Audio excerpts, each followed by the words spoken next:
सीख नहीं पा रहा हूँ मैं मीठे झूठ बोलने का हुनर, कड़वे सच ने हमसे ना जाने कितने अजीज छीन लिए। वंदे मातरम। मैं डॉक्टर शिवम तिवारी युग संवाद के पहले एपिसोड में आज लेकर के आया हूँ एक प्रेरणास्पद कहानी। सोचिए, एक छोटा सा लड़का हाथ में पेंट का ब्रश लिए गैराज में कारों पर रंग चढ़ा रहा है। दिन भर मेहनत के बाद थका हारा जब घर लौटता है तो रात की खामोशी में डायरी खोलकर कविताएं लिखता है। उसे न शोहरत की खबर थी और न फिल्मों की चमक दमक का ख्वाब, बस शब्दों से दोस्ती थी और दिल में कहानियों का समंदर। यही लड़का बड़ा होकर एक ऐसा शायर बना जिसके गीतों ने अनगिनत लोगों के दिलों को छू लिया। यह कहानी है गुलजार की, एक साधारण इंसान के असाधारण सफ़र की। चलिए मैं आपको गुलजार की कहानी सुनाता हूँ, वो शख्स जो शब्दों से जादू रचते हैं। कहानी की शुरुआत होती है एक छोटे से कस्बे से। साल था 1934, जगह झेलम जिले का दीना, जो अब पाकिस्तान में है। उन दिनों परिवार में एक नन्हे बच्चे का जन्म हुआ। नाम रखा गया संपूर्ण सिंह कालरा। शायद तब किसी ने सोचा भी नहीं होगा कि यह बच्चा आगे चलकर गुलजार के नाम से पूरी दुनिया में जाना जाएगा। बचपन आसान नहीं था। बंटवारे के समय उनका परिवार भारत आ गया। मुश्किलों के बीच पढ़ाई लिखाई चलती रही। गुलजार कहते हैं कि बचपन में उन्हें किताबों से दोस्ती बहुत जल्दी हो गई थी। कहानियाँ, कविताएं पढ़ते पढ़ते उन्होंने महसूस किया कि शब्दों में कितनी ताकत होती है। जैसे शब्द किसी की पीड़ा को आवाज़ दे सकते हैं और खुशियों का रंग भी भर सकते हैं। युवावस्था में हालात ने उन्हें पढ़ाई के साथ साथ काम करने पर मजबूर किया। उन्होंने पेंटिंग की, फिर एक गैराज में कारों की पेंटिंग करने लगे, लेकिन दिल में कभी बस चुका था।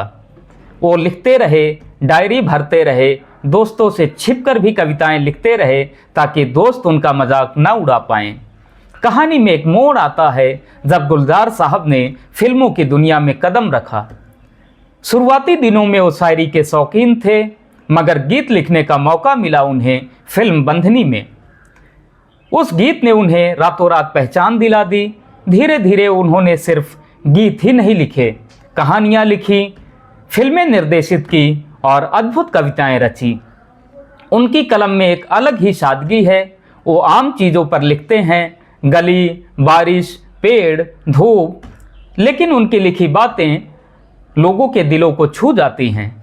नॉर्वे के प्रवासी साहित्यकार शरद आलोक जी कहते हैं कि गुलजार के साहित्य में लोक की सुगंध है, समय के हवा का झोंका है। अपनी यादगार फिल्मों के साथ साथ प्रेमचंद की कहानियों पर लघु फिल्मों का निर्देशन उनके साहित्य के प्रति समर्पण को उजागर करता है। फिल्मों में संलग्न होते हुए भी कथा और काव्य में पारंगत हैं। वह युवा लेखक और फिल्मकार के लिए एक प्रेरणा हैं। गुलजार की कविताओं में आपको जीवन की सच्चाई भी मिलेगी और बचपन की मासूमियत भी। उनकी कहानियों और गीतों में एक खास बात है, वो इंसान के मन की छोटी छोटी भावनाओं को बड़े सहज अंदाज में शब्दों में पिरो देते हैं। यही वजह है कि आज भी लोग उनके गीतों को गुनगुनाते हैं और कविताओं में अपने दिल की बातें खोजते हैं।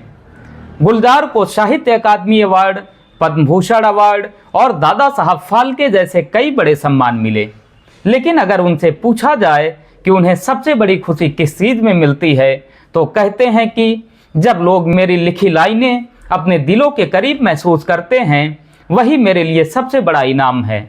आज भी वो लिखते रहते हैं, कभी नई किताब के लिए, कभी बच्चों के लिए कविता, कभी फिल्म के लिए गीत। उम्र ने उनके उत्साह को आज भी कम नहीं किया। वो अब भी मानते हैं कि हर रोज़ एक नई कहानी पैदा होती है, बस उन्हें महसूस करना होता है। गुलजार की कहानी हमें सिखाती है कि हालात चाहे जैसे भी हों, अगर दिल में अपने काम के लिए जुनून हो तो रास्ता स्वतः ही मिल जाता है। एक गैराज में कार की पेंट करने वाला लड़का आज लाखों लोगों के दिलों में अपनी कलम की वजह से बसता है। उनकी एक पंक्ति मानो इन्हीं दिनों की एक झलक देती हैं। जिंदगी भर यही भूल करता रहा गुलजार, धूल चेहरे पे थी और आईना साफ करता रहा।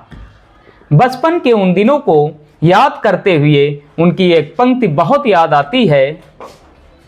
यादों की अलमारी में बचपन की वो तितलियां आज भी फड़फड़ाती हैं। यह थी संपूर्ण सिंह कालरा से गुलजार बनने तक के सफ़र की कहानी। जल्द ही मिलते हैं किसी विशेष व्यक्ति के खास सफ़र के साथ।